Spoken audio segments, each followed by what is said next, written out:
మనకు కావాల్సింది ఖచ్చితంగా పర్యావరణ పరిరక్షణ కావాల్సిందే. మనకి దాంట్లో నేను ఎక్కడ కాంప్రమైజ్ అవ్వట్లేదు. దాన్ని ఎక్కడా కూడా నేను మిమ్మల్ని వంచాలని కూడా నేను ప్రయత్నం చేయట్లా.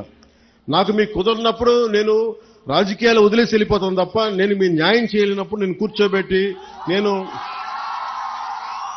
నాకు నిజంగా మీ గుండెల్లో పెట్టుకున్న అభిమానం కంటే కూడా నేను పదవులుగా నేను ఏం చూడను. కాకపోతే ఈ పదవి ఉన్నది చాలా మందితో కూర్చొని సామరస్యపూర్వకంగా ఎలా పరిష్కారం చేయాలి అన్నదే నా తపన. సో నేనేం చెప్పానంటే ముఖ్యంగా నేను చెప్పింది ఏంటంటే అసలు ఎంత పొల్యూషన్ జరుగుతుంది ఆ ఆడిట్ని ఒకసారి చేయమని చెప్పాం. ఆడిట్ చేద్దాం, అసలు ఎంత కాలుష్యం ఉందనేది చెప్తే అందరూ అడిగారు. షణ్మోహన్ గారు మొత్తం సంఘాల నాయకులందరితో మాట్లాడి అక్కడ ఉన్న యువతతో కూడా మాట్లాడి ఈరోజు దాదాపు 100 మంది పైగా వచ్చారు. వాళ్ళందరితో మాట్లాడి మీ ప్రతినిధులుగా మేము అడిగింది ఏంటంటే షణ్మోహన్ గారు కలెక్టర్ గారు కనీసం మాకు 100 days టైం ఉంటే దీని మీద యాక్షన్ ప్లాన్ చేద్దామని ఒకసారి, అంటే ఎలా చేద్దాం దీనికి సంబంధించి. ఎందుకంటే మీరు బోట్లు దెబ్బతినకూడదు, మీకు మీ వేటకి ఇబ్బంది పడకూడదని దీనికి ఏం చేయాలంటే ఒక ప్రాపర్ యాక్షన్ ప్లాన్ ఒక 100 రోజుల సమయం అని అడిగాం. సో మిమ్మల్ని కూడా నేను ప్రతిపాదిస్తుంది, మిమ్మల్ని అభ్యర్థిస్తుంది, మీ అందరినీ వేడుకుంటుంది.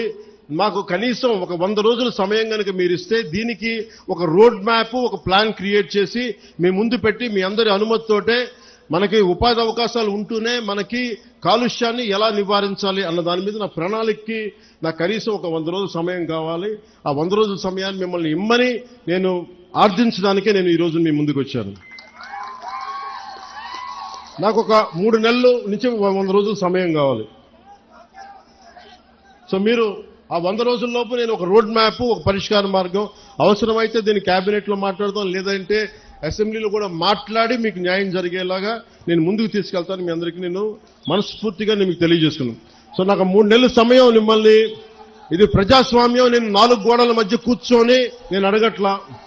నాకు ఒక 100 రోజుల సమయం కావాలి. ఏం చేద్దాం చెప్పండి, అవునా కాదా?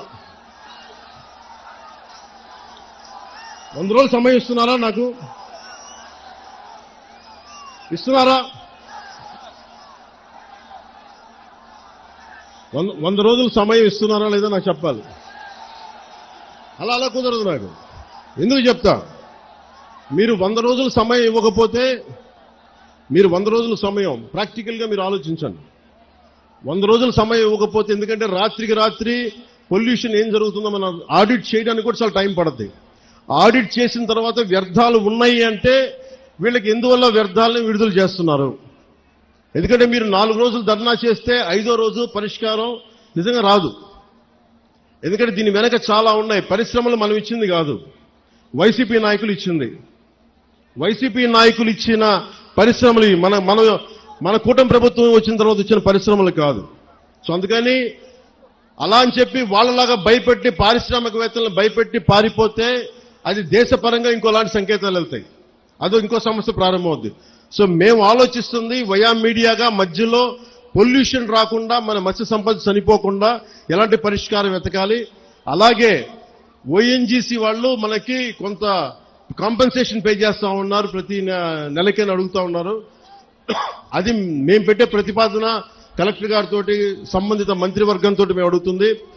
ఈ ఎక్కడైతే ఎఫెక్ట్ అవుతా ఉన్నారో వాళ్ళకి సంబంధించి ఆ పరిశ్రమలు కానీ పారిశ్రామిక యాజమాన్యంతో మాట్లాడి వాళ్ళు ఎంతవరకు చేయగలరు, ఒకళ్ళు కాంపెన్సేషన్ ఇవ్వగలరా, నెలకి ఇవ్వగలరా, లేదంటే 1 టైం సెటిల్మెంట్ చేయగలరా, ఇవన్నీ మాట్లాడాల్సిన అవసరం ఉంది, మాట్లాడాల్సిన పరిస్థితి ఉంది.